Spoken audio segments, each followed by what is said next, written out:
What's up, guys? This is the Vinyl Casket, home to the lamest taste. You can check out my YouTube channel at the Vinyl Casket, where you can subscribe, like, and comment. Hit the bell for much more. I really appreciate it. We do tons of stuff, from trailer reactions, TV and movie reviews, weekly comic book reviews. We do wrestling talk every once in a while. We talk about manga, anime, anything you want. You do a suggestion in the comments, I'll do my best to get on it. With that being said, this is the review for the very anticipated Mighty Morphin Power Rangers Once and Always special. This is a special movie that was produced and distributed by Netflix. This is one of the first things to be put out through Netflix and Hasbro, since Hasbro has acquired Power Rangers. Besides the last season that is currently going into season 2. So this is an homage to, not an homage, but like a reunion, a special anniversary thing for Mighty Morphin Power Rangers. This premiered on April 19th, 2023. That was Wednesday. It is currently Saturday with me talking to you guys. So I've watched it twice now. I loved it. I had questions from the trailer, which I did react to.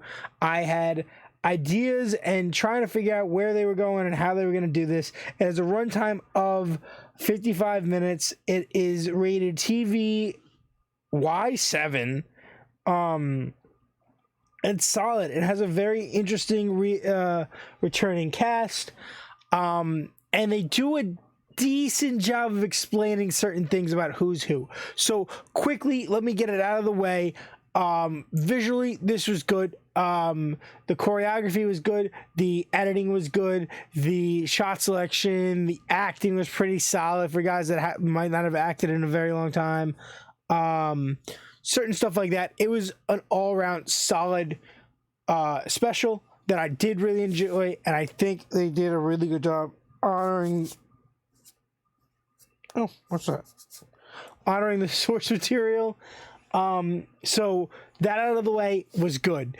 Plot was interesting, and I want to get more into it. But first, let's get into the characters. So our main cast of characters that we get to watch out of costume and in costume is the original Blue Ranger, Billy, the original Black Ranger, the second Pink Ranger, and the second Red Ranger. And that's our supporting cast. And then we get a new character, the daughter of Trini, the first Yellow Ranger, becomes our third Yellow Ranger. We also get appearances from the second Black Ranger and the second Yellow Ranger. So we get a little bit of everything there. So we kind of get two original members, and then the rest of the second reprisal. If you remember that the second season of Power Rangers, when Tommy becomes the White Ranger, which was something I will get into in a second. If Tommy becomes the White Ranger, we get a new Red Ranger, a new Black Ranger, and a new Yellow Ranger, and those original three are sent away, right? They go on a what's it called? They go away for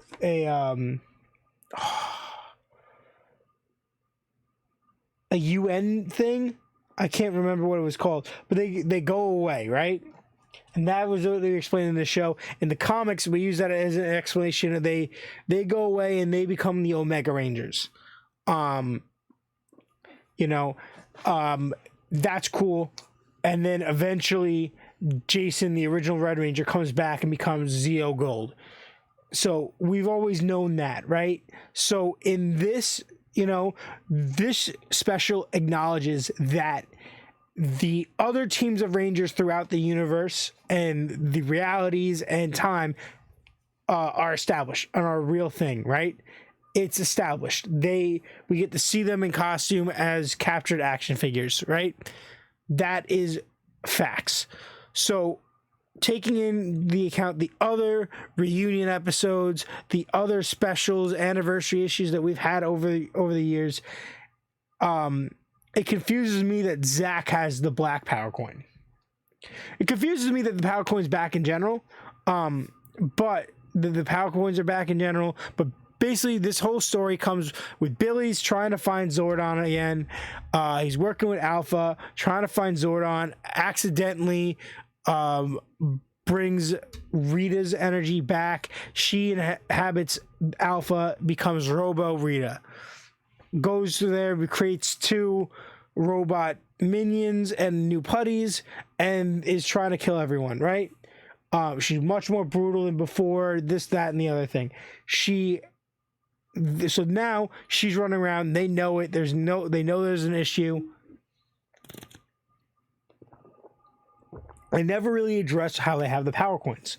But Billy, and then the original team, Tommy donning the Green Ranger suit, which in my opinion doesn't make sense because the green powers should be gone. They were destroyed. And even the comics, it's acknowledged that the green powers are destroyed, and that another entity had to rebuild them and bring it back.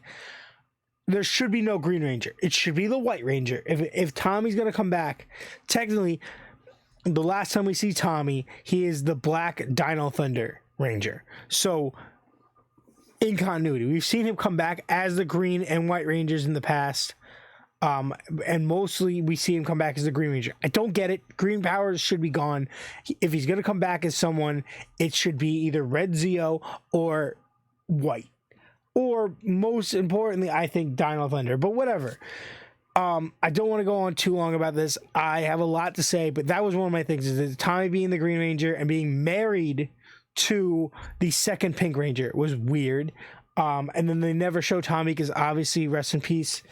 That was really sad that he passed away. I'm still upset about it, but JDF recently passed away within, I think it was right before the filming of this, because I don't know why they wouldn't have put him in there, but they didn't. The guy that plays Jason isn't in it for obvious reasons. There's allegations and problems with him. Trinity the Yellow Ranger, that is the main focal of this, she passed away, and this was like a big tribute to her. And I don't know why Kimberly wasn't in it, but she wasn't. So they quickly write off that the only 2 characters we get to see out of costume are Billy and Zach, and they go and they're the only ones to survive. Everyone else is captured and turned into these little figurines, and we never get to see them outside. So then they have to recruit the other 2 past Rangers, and they use the device that it's allowed to duplicate the power coins, even though we've seen Adam use the power coin a bunch, but whatever. I think Adam broke the power coin, so I don't know how Zach's using it. Another thing that I wish we could have seen, because it would be canon to Angel Grove, is seeing the Blue Turbo Ranger. I forget his name, the kid. That's what I would have liked to seen, him show up and help them, because it's canon that he had his powers still and was just kind of rolling around Angel Grove. So that would have been cool. But we have references, but the only real Rangers we get to see back are Adam and Aisha. So yeah, that was cool to see them all. It was interesting how they swapped powers and they did stuff like that. But we didn't really get to see anyone else, so I thought it was cool. I thought it was iffy in certain things, and I thought it was cool how they explained why we're not seeing those people. So interesting. Would have been really cool if we got to see like Space Rangers that overlapped with them, because Space, Zeo, Turbo, and Mighty Morphin were all like shared casts that overlapped storylines. So that would have been cool. We didn't get that. Hopefully we get another one, maybe. I really liked it. The review's going on too long. I thought it was, out of 5, I'm going to give it a 4. I thought it was pretty solid. I thought it was really good. And I had a great time watching it. Thank you guys so much. I think you guys should all check it out if you're a Power Rangers fan, especially a Mighty Morphin fan. Check it out, get in the comments, let me know what you guys thought. Remember, the Vinyl Casket, all one word, home to the lamest taste. You can subscribe, like, and comment, hit the bell for much more. Get in the comments, and remember to do me a massive favor and stay lame.